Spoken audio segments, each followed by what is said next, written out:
Are there cheat codes in life? Yes. What are some of the cheat codes in life? That's for you to have to find out on your path as a energetic entity to know how to manipulate. When I say manipulate, if you take that constructively, that means manifesting your prayers.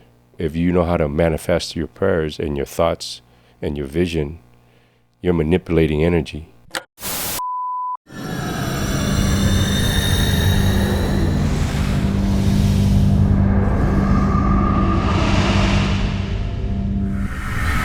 Welcome to the Dive In Podcast. I'm your host, Max Decker, and today we'll be diving in with my guest, no other than Rick Vo, martial artist, actor, Daoist. Rick, so many titles. Qigong master? Yes, that's it. Does the Chinese party control Hollywood? If I knew that, I couldn't tell you. Wow. Okay, so are you going to answer some Illuminati questions then? To my best of my knowledge. Okay, so have you ever come across the Illuminati in Hollywood? Have you ever been like approached or somebody sat you down or gone to a party? No. Really? Come on, man. Invited to parties, but not what I've... Was it like a Diddy party, like Baby Oil? No.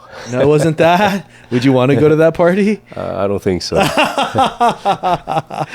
Man, we can't get anybody to admit. Dude, Illuminati does real good, like keeping it on the low. Good job, guys. Wow. All right, so what is you as an actor, you're called the Dragon. That's your nickname. How'd you get that name? Dragon, well, my first name means glorious, which my Qigong master gave me that name. Glory, honor, power, wisdom. It represents the dragon, so he gave me the name Dragon. You kind of look like the actor from Enter the Dragon. Do you get that? All the time. Bolo Yang. What's it, Bolo Yang? Bolo Young. Bolo Young. Bolo Young. You get that all the time. Oh, yeah. There's quite a few actors that people see me, they meet me, and they're like, where have I seen you before? Mortal Kombat. Yeah, that's a Mortal Kombat. They'll say this, they'll say that. And, no. And you train with Bolo. We were talking before the pod. You train with him.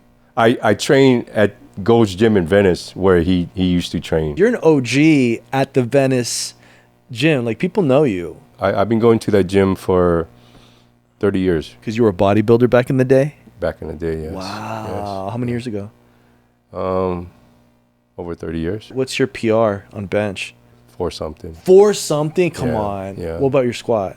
6 something. 6 something? Yeah. You don't even do that anymore? No. Why not? Michael Hearn says that you have to always lift heavy, though. I lift heavy in my own way now because I'm on a different goals for my body and what I want to do. Yeah. So lifting heavy like that for me and what I'm trying to achieve as a martial artist is not good for me right now because it makes the body really stiff. Right. So I do what I can to keep my strength. Right. But most important is my agility and my flexibility. Right. So that, I can use my muscles so that when I get a call in a role and we're going to start shooting next week. Yeah. I'm ready to go. You shoot a lot with Dharma. Like, that's where where you blew up online, right? Like, you kind of started there. Yes. Yeah, and you've done, how many episodes of Dharma have you done? Like Kung Fu Teacher. For those of you who don't know, he's in the episode of Kung Fu Teacher. Yeah, I have my own web series with them as a Kung Fu teacher master. Okay, wow. So, yeah, I've got close to, I believe, like 20 episodes with them. Wow. Yeah. What's that process working for them? Do they just call you up, or they write? Like, what do they just offer you the roles now? They'll call me up and then they'll just send me an email, and through me, they'll send my agent and me email, and then they'll say, we would like for your ability for this, and this, and are you available? And I either say yes or no. And so with them, I'm grateful that I don't have to audition anymore. They just have roles for me, so they're just... You've also did the movie Dark Feathers with Michael Madsen? Yes. Where you played... head of a Yakuza. Ooh, what's the research that you had to do to be head of Yakuza? I mean, you do your homework, you do your research, but then you have to, and then you. Are you really in the Yakuza? I'm into honor. Oh man, integrity. Oh geez. So. Wow, you didn't answer the question. Yeah. Well, no, I mean, because you either play like the good guy or you play the bad guy, right? Like you kind of like you are yin and yang. Yin and yang, yeah. So how deep does your yang go? It can go deep. That sounded so wrong. I mean, it's sure. I mean, as an actor, and your craft, you have to go where, is expected. I mean, if I'm going to play a dark character, then I need to embody it, live it, and I am it. But I'm pretending, I'm acting, so I get to enjoy and do it, and not in real life. Because in real life, if you do that, you're not going to make it. Yeah. So you get to play real life on TV, on the camera. So that's where you get to do your fun. You get to have fun. You also, from martial arts, you do plays too. Because I Yes. worked with you and you worked on Jesus Hopped the A Train. Mm-hmm. That was a great play that you played. You played the role of Lucius. Yes. You Lucius. really played a serial killer. That is a Christian now. Yeah. Yeah. How's that role for you? Where, here's this killer. Now you believe in God.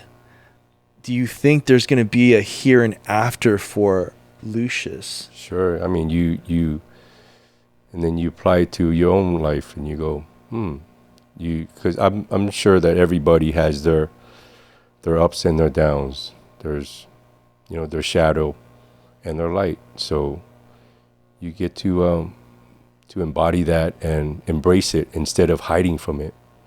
So as an actor, I get to embrace it and reveal it through my character, and let the audience see, that we all have this within us. It's how we learn to balance ourselves and keep things in balance and in control. Now you do a little bit of numerology. You kind of believe in numerology a little bit, or kind of? Yes, I believe in a lot of things. Okay, so do you believe that your life path is kind of what you come to this earth to kind of deal with? Or yes. And for people that don't know numerology, I guess what are your numbers, by the way? My life path is a 1. A 1. So you're a 1, and then the date you're born on, you're also an 8. Yes. Yeah. So as an 8 and a 1, what does that mean? An 8 means infinity for numerology and Daoism. 8's a circle. It comes back all the way around. Yeah. So and 1 is the one that leads. So you get to understand within yourself and see that when you, in Daoism, we believe that everything is predestined, so that before a soul chooses to incarnate into this physical body, it already sees the plan, it already sees what it's going to do, it already sees the purpose, and it agrees to all the ups and downs of life. It agrees with its guides and beings that are helping it, so that it's here to evolve and to complete its purpose and mission. Do you practice the Tao, like if you have a partner, like with, Yes. You do. Do you believe in multiple partners? Do I believe in multiple partners? Like, can you have multiple girlfriends? If it's part of the Tao, if it's all in harmony and balance. I mean, if I'm truthful in if I'm truthful to you and I'm truthful to you, and this is who I am and this is what I practice and this is what I do as my philosophy and teachings, you either agree with me or you don't. But if I lie to you and I deceive you, then I'm deceiving myself. So, if I tell you that I'm exclusively with you, but then I go and have a girlfriend here and a girlfriend there, then I'm a liar, right? What if you want to be monogamous with one person, but then you feel the urge to be with another? Are you not being in your authentic self by like saying, Or is that something you think you should try to have a discipline to be with that one person? In today's society, and what it teaches you about being with one person, if you can be in that one relationship, because we're all different energy, we're yang energy as men. Yeah. So as a masculine energy, it's different from a feminine energy. So a masculine can't lose his masculine energy. A masculine is here to be a masculine energy. So if I tell you that I'm exclusively with you, but then I have urges to be with other women, so it's like you have to understand, where is that coming from? Where is that coming from? So because I'm really honestly want to just be with you, but when I see another female or something that's very attractive and I want to be with her, where is this coming from? Is this just me, or is this in every man? And if you ask other men, 99 something percent would tell you, if they see another attractive woman, sure, I would like to be with her. How do you think that affects people that believe in the nuclear family and Christianity, and you marry one person? Is it kind of like, doesn't that kind of go against that, or do you think that's... It does go against that, because you think that was kind of like something, a play that the Catholic Church did to kind of keep people monogamous? Control. So I to answer that question, what about the popes, the rabbis, the bishops? Why is it a lot of them are pedophiles, and they say that they're devoted their life to God, and then they end up sexually assaulting and raping young boys or whatsoever. So we all have this sexual energy within us. So in Daoism, that sexual energy is what created life. Everything came from that sexual energy. When a man and a woman have intercourse. Do you think that being attracted or being a pedophile is a learned behavior, or is that something within a person that they're born with? I believe that it's something in their karma. What they reap, they sow. So their energy in their past lives, maybe they have some kind of connection to it, and now it's playing out in this lifetime. So they just feel that need. Well, they say kind of with the Illuminati, what they're really kind of attracted to is young, I want to say, not children. Well, yeah, maybe children or whatever, but they're drawn to in religious, I want to say, sexual practices. They like to go for young children to kind of pull that energy. Do you believe in? Have you been familiar with that type of? Was it tantra that we'd call it? I don't know if that's part of tantra. That's just crazy. No, that's not tantra. Tantra is when you use the sexual energy. But there's black tantra, isn't there? Because didn't David say that the other day? There's different, red, white, and black. There was black. There's black tantra. The lotus was good and the tantra was bad. The black tantra. Have you heard of that? No. Wow. So what you think? Have you heard anything like that with the Illuminati, like going down there? That's kind of what I heard. Well, from what from what I've learned, from what they do with the sacrifices and stuff, and with how they use their energy is they're everything in life, everything in creation is energy. So they're learning how to manipulate energy on the dark side. Right. So if you know how to manipulate, because we're all here to learn how to manipulate energy as souls. We're spiritual beings. We're energetic entities. So we're here to learn how to manipulate in this dense earth matter. So we have to learn how to manipulate that energy, either for our good or for our bad. So is the other side like when we dream? Because have you ever had a dream and you think of something and you switch just like that? Like you'll be like in one room, then you'll be in a car. So do you think it's like that on the other side? That you're so, that's it's like what you see is what you create? You take the memories with you? Yeah, well, the other side is what they're saying is that the other side is really who we are, and that we're in the dream now. Here. In Earth, we're in the dream. This is the dream. This is the dream. But this is heavy. I can that couch it doesn't move. But we're spiritual beings. So spiritual beings, your spirit, your energetic entities. All right, this is the part where we're going to like and subscribe and comment for you guys out there. Please do that. And Rick's going to be in the comment section all this week when he comes out, and he'll be responding to the comments. Will you respond to them if they have questions or anything like that? Sure. Okay, great. Maybe somebody loves to get to know more about Daoism or Qigong or acting, or maybe they're a fan from Dharma or whatever work you've done. They can reach out to you and you can engage. Okay, so going back to this, I wanted to ask you, and I think we're kind of going back and forth where spirit and the light, right? We're kind of talking about that. You're talking about how you have come across and experienced maybe a demon in this little girl. How was that for you when you saw that? Well, just dealing with it and just seeing that it's not who the person that I see that's in there, and then recognizing it, and then just talking to it without fear. What did it tell you? It just told me things that like it was very angry. It was very angry. And does it make you go, now I know there's another side? Or did you already know that there was like something on the other side? Yeah, I already knew there was something on the other side. Why do you think it was you, though? Did it target you specifically, or was it just you happened to come across that energy? Yeah, I just happened to come across that energy. Yeah, so... You don't think that was a sign? Because everything is kind of connected. You don't think that was like a sign from... Sure. I mean, there's no accidents or coincidence. Everything happens for a reason. So for it to cross my path, it was for a reason. So... Well, then what about free will? Do we have free will then? Yeah, I believe we have free will, but our free will is within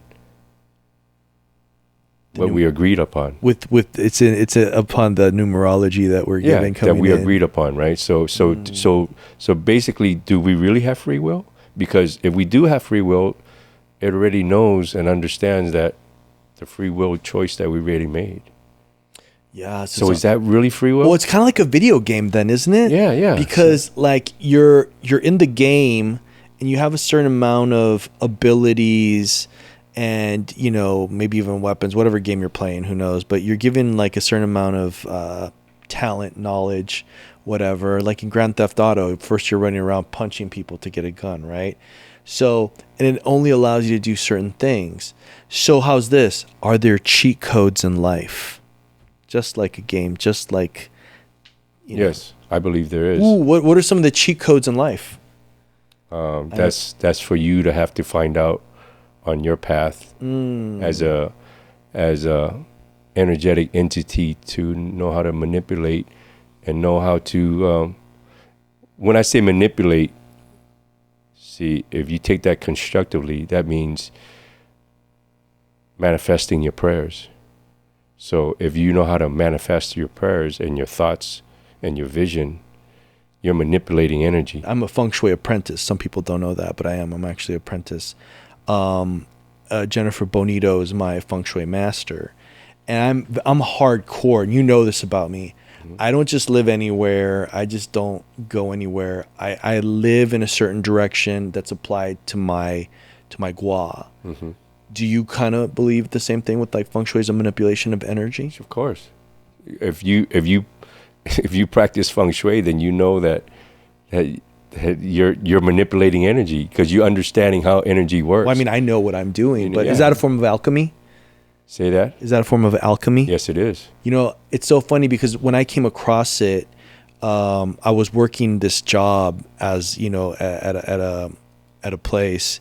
And the guy's wife or girlfriend, who was Jennifer at the time, he goes, it's about practicing the Trinity. I go, wait, hold on. Like the Father, the Son, and the Holy Spirit. He's like, well, in the Eastern culture, it's heavenly energy, your karma, and the astrology that you were born with. And I was like, ooh, tell me more. And he goes, well, you see, if you have karma going for you, but your astrology is against you and you don't practice heavenly energy, then you're only practicing one out of the three things of the Trinity. But if you practice Feng Shui and then you have good karma, then you have two out of the three things that are going for you. Because the heavenly, because the astrology of when you're born, that's kind of your agreement, isn't it? Like Yes. you're coming in with that. So you're going to have up and down years. That's why it's always made sense to me. I'm like, this year's been kind of rough. Next year will be kind of good. Like you receive every year. It's like that lesson that you're going to get into. So as soon as he said it to me like that, I was like, let me meet her. And within, I want to say 3 to 6 months, I multiplied my income by 6. It was incredible. So Max, can you go off on that a little more? Like Feng Shui, if Feng Shui is a cheat code, like what does it actually do for you, or what has it done? A lot of, what the West has done is it's made it into this interior design type of thing, and it's really not that at all. It's actually knowing when you're born, and you're given a gua, like I'm a 6 gua, and we just entered into a new period. We're in the 9 period right now. We're in the 8 period, 20 years. Like I think in 2024, we just transitioned into this. And so what's happened is this is what I know, going into this 9 period, what's going to really surge and the energy is shifting towards, it's coming from real estate. It used to be real estate and communication, which is the internet and real estate. That was a lot where like the energy was with money and people interacting in it. Now it's going to be entertainment and medical technology, the enhancement of living longer. That's what it says for the feng shui and the energy. And it kind of looks that way from what I see with all these, movies and micro dramas and like all these TV shows. I'm like, oh, well, there's going to be a surge of people being able to be actors, and now YouTube and having your channel. Like all this energy is going to start going through, and it's going to be the new way you make residual income. Instead of where if you had a house before, now that thing's going to be like donezo. It's going to be almost like, for me, it's going to be, the real estate market's not going to be worthless for the next 20 years. That's so interesting. Like, what are the key points then of feng shui? Because you're right. Like, I know it just placing a plant or a mirror in a specific spot in your house, right? Like, for us that don't know, what So the biggest factor is, like, for instance, the directions, right? Like, so for instance, if Rick is a 6 squaw and I'm a 6 squaw, right? Rick's millionaire energy has to be between 250 to 261 degrees west. That would be his millionaire energy. That means everything just falls into a line with him. Now, mind you, there's the Trinity, right? So if you have bad karma and you have bad astrology, or it's like in your astrology for you to kind of suffer. How do you know that's his number, though? I'm just kind of saying. I'm giving an example, how right? would you get to that number? So there's I believe there's feng shui calculators on online, and you put your birthday and it's your year, and it asks you if you're male or female. And like for me, I know I'm a 6. So the East that used to be good for me, like in the last 20-year period, I had to get out of my house because East was going to be the worst direction for me after 2024. And even though it's feng shui, and the funny thing is, in 2024, when I didn't get out of my energy, my mom passed away. There were these other hits that I was taking, and I could feel the pile up of it. But as soon as I shifted into my new place, which is I'm in my West energy, and I've been waiting for that West energy for 20 years, because before that I couldn't get a place because my directions were northwest and I believe southeast. And East was in there, but it was kind of like my feng shui master had to maneuver that in a way where that was working for me. But I couldn't find any places. Finally, I'm able to do northwest, west, and south. Those are the new directions that are applicable to me. So your directions always change. Yeah, every 20 years, yeah. Every 20 years. So if you're not living, a good example is if you're not living, like say you're a 1, right? Gua, and you're living with me in a 6, it's the worst direction for you. Wow. And like literally the energy will attack you to kick you out.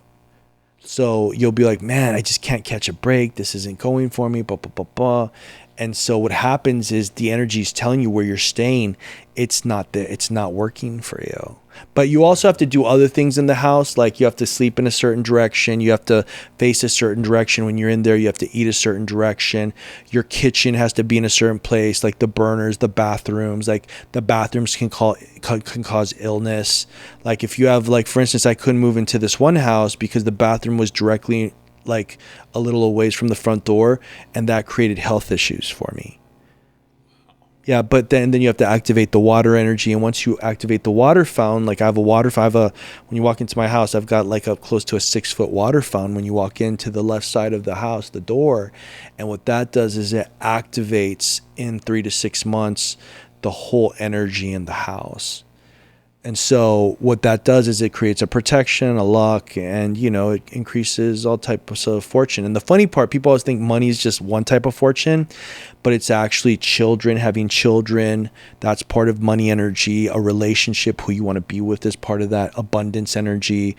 You know, people drawn to you, like attention, that's part of the abundance energy. So having that activated, you magnetize all that. For me, that's what I felt. It's interesting because you are supposed to practice that too, because it's part of your practice. You know, that's where Qigong comes in for me. Qigong is, you know, if you're meditating and you're collecting, cultivating and harnessing your qi, which is the highest vibration of energy, of creation, of life, you're connected to the highest frequency, so that, as he would say in Feng Shui, that would bypass, because you're connected to your higher self. So you're protected, you're guided. So your being, your light within yourself starts to balance out with the darkness within you. So your negative and positive gets balanced. So when you balance that energy, you become the magnet. So everything starts to come to you. So is Feng Shui like part of Daoism, or is it a whole separate thing? It's a trinity. Yeah, it's supposed to go together. You're supposed to. It's Dao, Qigong, and Feng Shui, right? You're supposed to practice. Yeah. Well, like for instance, like there was a psychic that lived in my house before I went into it, and one of the guys that you know was building my back house, his girlfriend would come visit him. She goes, you know, I work up the street. You know, a psychic used to live here for many years. And I go, oh. And then I go, are you trying to say it's haunted or something? Because, you know, one of the roommates were like, oh, you know, I think this place is haunted. And I go, no, it can't be haunted. And then I called my Feng Shui master. And I go, hey, what are the chances of me practicing Feng Shui? How does that deal with ghosts? And she goes, well, you're activating the spiritual energy in the house. She goes, as long as you don't have any big furniture towards the front of the house, the spirits are actually going to like it and be harmonious while you're there. So they're going to be kind of happy that you're there. And so, you know, I haven't dealt with anything. My roommate was trying to say something, but I was like, nah, dude. I was like, I think we're harmonious here. We're going to be okay. Is like a psychic the opposite of the light, though? Is a psychic like witchcraft and bad, as opposed to what you guys are talking about? Well, I think it depends, right? Like, I think everybody is in this kind of mysticism type of place with alchemy and, you know, I think it just depends what the person is channeling. Like, you know, I think Ricky even said it, like, here's this 12-year-old girl and there's a demon living within it, you know, within this girl. And you're like, and you can be like, how can there be a God if there's this demon within a 12-year-old girl? And it's like, well, what was the 12-year-old girl applying herself to? Was she trying to learn Wicca? Was she trying to learn something where you're summoning a spirit? I believe she was playing with the Ouija board. There it is. And she opened herself up. There it is. And that's how the demon, that's how an actual game. That's funny. Well, do you know anything about the Ouija board? I just thought it was a game. Yeah. One of my students, he's a known actor. He's actually in the new Bruce Springsteen movie that's coming up with Jeremy White Allen. He makes Ouija boards from the Magic Castle. Okay, wait. So burnt wood. Wait a minute. This is going to be great. I thought it was a game, but it's more than a game. So you guys have to go off. Like, what is the original? What is this? Well, I know this, and you can go into like with the Ouija board. I'm not going to say his name, but I always knew there was kind of like this dark energy. He was always drawn to me because, you know, the funny part is I got him his first audition for a big movie with Clint Eastwood. Not Clint Eastwood, but submitting him and getting him into the casting office. And he's taken off. He's done very well for himself. But that was the one dark side about him that we could always never get on the same page, was he's always fucking around with these Ouija boards. And I was like, hey, man, this isn't good. He's like, no, it's fine. And he he would sell these custom-made Ouija boards that he made from the Magic Castle, and he would keep them under his bed at night. And I'm like, this isn't good. You know what I'm saying? Like, this isn't a good thing. And I remember a moment where we had a falling out, and it was when everybody was starting to turn against me, and I trusted him a lot. And I remember I was in my studio, and we were having it out on a one-on-one conversation. And then I could just feel the energy behind him, where he was kind of coming at me. And, you know, I believe in God. I believe in Christ. You know this about me. Like, I've been baptized. And I could feel, like, where he was like, you know, you never really, pretty much he was saying, like, I was always, like, getting the wrong person's back, which was the person I was with at the time. And I was like, and I went off, and something just kind of hit me, and I felt like it was the Holy Spirit. And I just said, you guys don't get it. I'm here to help people, and that's what you guys don't get. And it was like something just, I didn't say that though. There was something that was, and that's, you know, that's my mission, is to help people just do the work, you know? Because with me, it's like, you have to do, I'm the face of the work, because I make you do the plays. I make you do the hard stuff. I make you turn it into an actual job. Right? Because there is the other part. But, you know, going back to the Ouija board, I always felt that there was something following him. Yeah, because, you know, well, It's an American game is what I know. So you tell us the root. Is it an American game? I'm not sure. Or it was made into an American board game and they sell it, you know? Yeah. So yeah, they see, that's the thing. They sell it and they announce it to you as a game. But it's more than a game. Go off. But in the spirit world, it's you opening up yourself. You're being a portal and open up yourself to other spirits that's waiting for you to open yourself so they can, you know, embody you or whatsoever. If you're not a strong person, because why are you playing with the Ouija board in the first place? So it opens up dimensions, is what you say? Yeah, it's you're activating yourself and the spirit world, so that the spirit world, you're asking the Ouija board questions, and the Ouija board starts to move by itself, right? And answering your questions. So you're opening yourself up. And this is just ancient Chinese. This is proof, because it's. I mean, you're asking. You're not asking God. You're asking a board. And what's that? And what's that? And who's in control of that board? And what's the piece? The piece is a triangle. Yeah, I mean, that's the going back to the Illuminati symbol with the glass in there. Yeah. So it goes back to the triangle. But where did it originate from? Like, what brought this? Is it? I really don't know where it originated. Should we ask ChatGPT? I think we should. Let's ask Chat. Okay, this is a cool part that we've been adding. Maybe Chat, can you please tell us where the Ouija board was originated from? The Ouija board actually has its origins in the United States in the late 19th century. It was first commercialized in the 1890s by a businessman named Elijah Bond. He basically patented it as a parlor game, and it became popular as a tool for spiritualism and contacting spirits. So it didn't come from some ancient culture or anything like that. It's actually a pretty modern invention. Where was he affiliated with any type of Freemasonry or Illuminati secret society? As far as historical records go, there's no strong evidence that Elijah Bond was affiliated with any secret societies like the Freemasons or the Illuminati. He was primarily just a businessman and an inventor who saw an opportunity to market a spiritualist tool.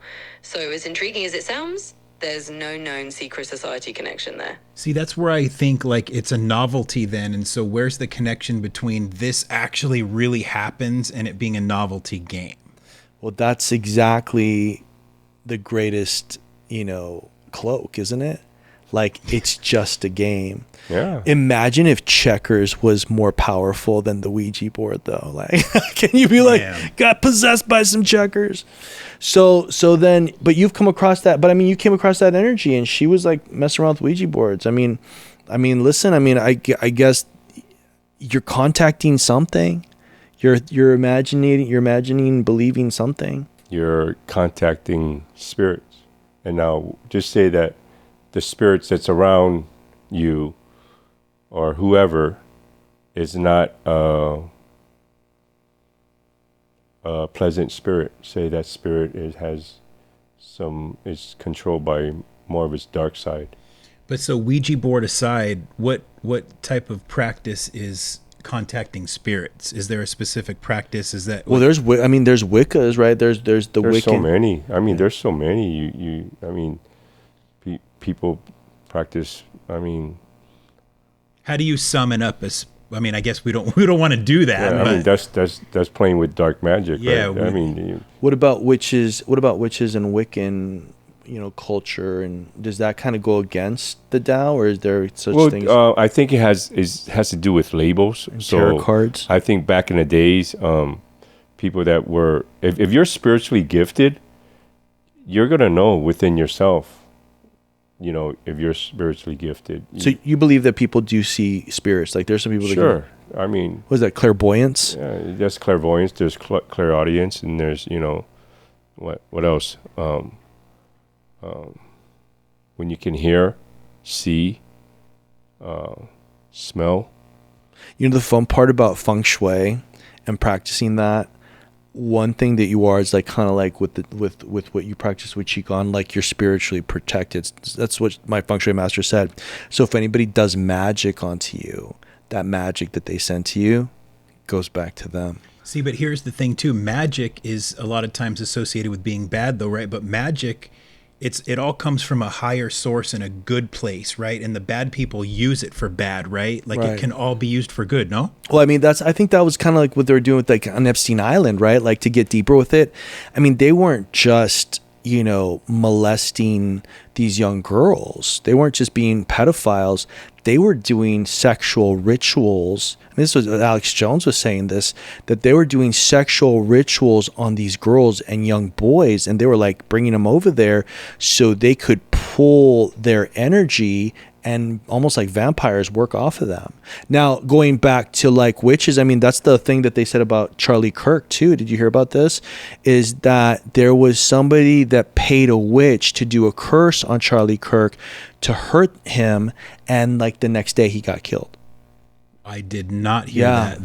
That's which is funny because we're gonna have Mark on, and Mark was like, I told that to Mark, and Mark goes, well, I saw Charlie Kirk's death in his wife's astrology. He's like, but I just didn't say anything about it. And I was like, well, that's kind of a big thing. That's kind of like a way to kind of say, like astrology so well, but why didn't you say anything before that happened? Right. Because there's the light workers, right, that can counteract that. If they know ahead of time, you can counteract the bad, and Charlie would be here today. Yeah. I mean, but that's why you kind of like have to have your protection, right? You have to have your relationship with your God or with your connection to the other side. And because if you're not, and when Charlie Kirk was a Christian though, deep heart creamy. I mean, he was like, he was speaking in the name of Christ. Which would have fended off any of the... I think there's also a part to it where we can kind of say, because I mean, here is the thing about Charlie Kirk, right? Like he was saying things that were triggering also to grow his base. Right? He wanted, I mean, listen, you're not going to go around converting everybody into Christianity and like, look what happened to Christ, right? They crucified him, right? So, and I think he passed at like, he got at 33, right? And so Kirk, they shot him, they assassinated him at 31. But if there is this light and dark and you're starting to create an imbalance from the dark, I mean, they're going to take you out, like I want to say, spell or no spell. You know what I'm saying? Like that's kind of like if you're like that, if you start to become something, and then, I think I heard on Candace Owens that he was going to, or not, I don't know if it was Candace Owens, but he was planning at 35 to run for presidency at 2028. So he was doing the grassroots. He was becoming very popular. He was changing people's mind. And who are the minds that he's changing the people of, right? Like that very left based ideology of like that believe in trans. I mean, he was basically saying, he's like, yeah, if you're trans, you're sick. He was calling that out. I mean, there was maybe a better way to articulate that so it's not so triggering to somebody that is mentally unstable. And I'm not here to say I believe in that or this or that. I believe I am in the middle. I just feel as though if you're putting yourself out there like that, and you're going to be very polarizing, there's very polarizing things that can happen to you. It's all at a governmental level, I think, with everybody. I think the government's playing with Ouija boards. Do you think so? Do you think so? How much? Hey, listen, how much of the government do they know? I mean, listen, we just got told that. Did you guys see like when JFK got shot by the driver? Did you see that? Yeah. We just got that this year. And then now they're coming out and they're saying, yeah, there's unidentified flying objects, but we don't know. And it's like, well, like, you also know the Epstein list, but you don't want to drop that. So it's kind of like, we can burn the American flag, but we can't burn the Israel flag. Like, so it's kind of like there's all this hypocrisy, and people are so afraid to lose their standing with their base that, common sense is lost. I mean, how can I have an actual discussion with someone that has no common sense? Going back to the right, like what Donald Trump says, like Donald Trump has said everything he's going to do. But then what about the part where he said he wasn't, we're just deporting back all the bad people. And it's like, well, what about the people that just work at a car wash that wash our car? Now you're taking them back too. Like, so it's kind of like, we're not getting somebody that's really based in the middle. That's kind of the sad thing about this. Somebody that has just come in here with common sense. You know what I'm saying? Like, listen, I've had housekeepers that, I know they're, undocumented and they need a job and they need to feed their children. Yeah, but they're supposedly they're breaking the law by being undocumented, right? Yeah, well, what about people that don't pay taxes and they break the law, right? Then they should have something happen to them too. Right. So I'm saying like what's good for the goose is good for the gander. But I think now having AI, people aren't going to fuck around so much. Like there's this thing that's going to be clocking your every step and move. And that might not necessarily be a good thing for everybody. You know what I mean? So going back to you though, in all this, in the spirituality of things, do you think that government, culture, and spirituality will ever come together in a great awakening? Yeah, I believe it's happening already, and that's going to be the in the future. I believe that the government is going to be. It's going to fall. So there's going to be, it's going to all be about transparency, because if you're vibrating at the highest frequency, right now people hide. They tell you one thing, but they do another. Right. So, they get to hide because people can't see. So the government, back to that question you're talking about, is government, they know about the psychic and stuff. Government, CIAs, yeah, not just us, but other countries, China, Russia, they all use what they call remote viewing. Is they use psychics to find out exactly what's going on with everything in that country and what the weapons and everything they have. Do you know what remote viewing is? No. Okay, it's when they use a person that has clairvoyant, and they use them to go. So say if you're a psychic and I get you to come to work with me, and I'm a CIA agent, I say, okay, go see what's holding, what kind of weapons they got over there in Russia. And they'll go and they'll see. It's like a spy. Yeah, but you're doing it psychically. Right. So that's how things are at right now. And nobody knows what's really going on, but the real wars is already happening, and so psychically everybody knows everybody's business already. Every country knows everybody's weakness and strong points. Well, here's the thing, right? Like But they're not telling you that. But here's the thing though, and everybody's always kind of like, biblically the end, revelations, the shift. Listen, at the end of all this, yeah, this all comes down and it all becomes a spiritual peace movement for like 1,000 years or something like that. Yeah. So, and then, I was thinking about this too. I was like, I heard that with medical technology from Ray, I think it's Ray Zellweger. He was the main engineer for Google. And he was talking about how we're going to live forever, which kind of goes in hand biblically, doesn't it? Like in the Bible, it says we will have eternal life towards the end of it. And so if it's there and we have this technology with AI, doesn't that mean that we somehow merge with AI to figure out how to bring people back from the dead if we have their DNA? That was another piece of technology that Ray Zellweger was talking about. And I was like, well, if there's a cloak of Jesus and it's got the DNA, the AI will figure out a way to bring this consciousness back into a body. Now it'll be another body, but it'll be the Christ-like consciousness that we've all been talking about, and we'll get to hear it from the horse's mouth himself, right? Which is Jesus himself. And so that movement of bringing back the Messiah with AI and having that technology, having eternal life with AI, and then this, pit of 1,000 years of burning people of like, I don't know Revelations too well, but in a nutshell, it's not like everybody's going to be invited to the party. I think that's all going to be suppressed though, and going back to that's light versus dark, right? It's all going to be suppressed because they don't want all that to come out. You can suppress it all you want, but the truth is, like, how can you, like, take this dark room, right? We're all in black, right? It's completely pitch black. 99.9% of it is black. But if you have this little white light that's 0.1, you're going to see that light. Right. Well, like Rick was saying earlier, his friend healed the person with cancer, right? The government doesn't want you to know that because they want to sell you for the big pharma, all this. Sure. So that's all not going to come to light, right? So it's the same thing, I feel like. That's where we kind of like, again, we go back to like, is this all kind of mapped out already? Like, what somebody dies of a heart attack, boom. That was there. Funny that you said that. Yeah.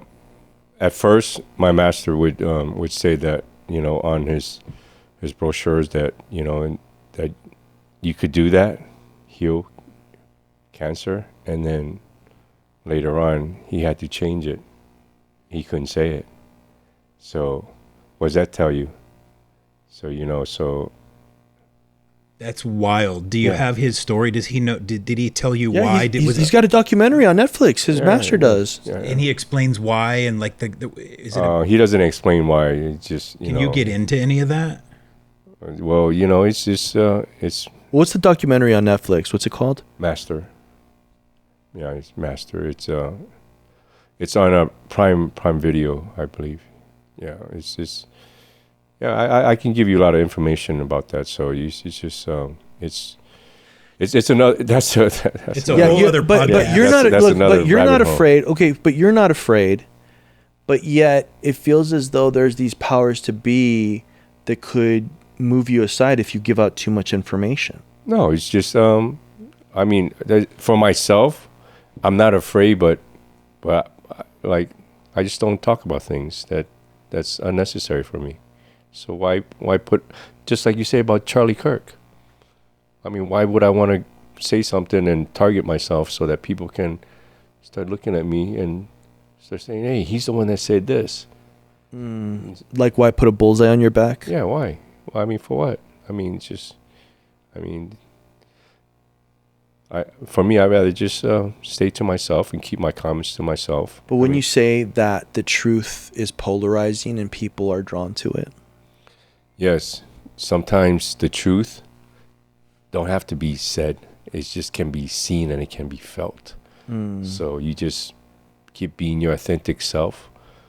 And if you put in that situation to answer this or that and to see if you're in the light or in the dark, then you're gonna expose yourself. You're gonna show your light. You're gonna show who you are. A person can tell you they love you all they want, but if they don't show you they love you, what are you going to believe? You're going to believe what they tell you, or are you going to believe what they show you? So you say you're a craftsman? Like, is that like you build shit, or like what? Like, what do you mean by that? I'm a craftsman, as in my mind, the way I think, and how I structure and how I get things done, and I knock things out within myself. Say, okay, I'm gonna knock that out. I'm gonna knock that out. I'm gonna knock that out.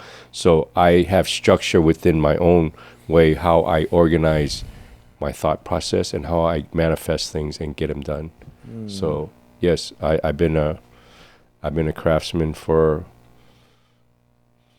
over 20 years. Well, we're going to ask people to like and subscribe and comment. Again, you'll be in the comment section all week. If they have any questions to reach out to you, can they email? They're going to email us, and then also kind of ask you some more stuff on how to get into Qigong, or maybe martial arts at Grindhouse, or even maybe where there's a good acting studio where you can go work out. And that would be, the email would be, what's the email here, Josh? It's divein@goehq.com. Where can people find you? You can find me on my IG, Dragon Rick Vo, and my email would be rickkvo@gmail.com. Okay. All right. Perfect. And I just have one final thing, and I don't want to get into a rabbit hole, but I do want to talk about Bruce Lee real quick, because you know stuff, and I want a good, juicy story. The reason why Bruce Lee died was because he was bringing that culture, or that Chinese secrets, to America, or am I completely wrong?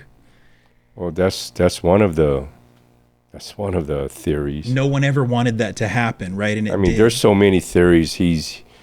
He was killed by the triads. He was this and that, and he was poisoned. And I mean, there's so many theories, but the divine has its plan, right? So if you believe in the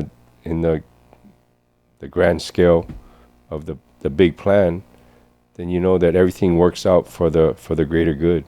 So I guess we just have to see where that the truth will always come out. So we'll see what's gonna transpire in the future of that question. All right. Well, we're going to leave it like that. I feel like there's an unfinished podcast here. I think we're going to have you back, maybe another guest back, and we'll kind of go at it with some more, controversial issues. But guys, I mean, honestly, if you have any comments, if you have, please, again, like and subscribe, do it. And we'll give you as much engagement as you give us. But please check us out on the next podcast. It's a pleasure having you here, man. Thank you. It's a pleasure having you here. Hopefully you'll come back, right? Yeah, of course. There'll be many more. This is the first. And for those out there, just be good, do good. What you put out comes back to you. That's the law of the universe. That's the law of creation. So just remember that. Do unto others what you would want to do unto yourself. Let's change that JFK saying too. Like he says, ask not what you can do for your country, but ask not what you can do for your country, but ask not what you can do for your country, but what your country can do for you.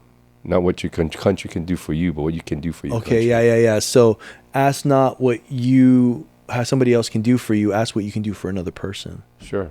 I mean, throw that around. Yeah. Same thing, right? Yeah, there it is. Yeah. I mean, cause and effect is science.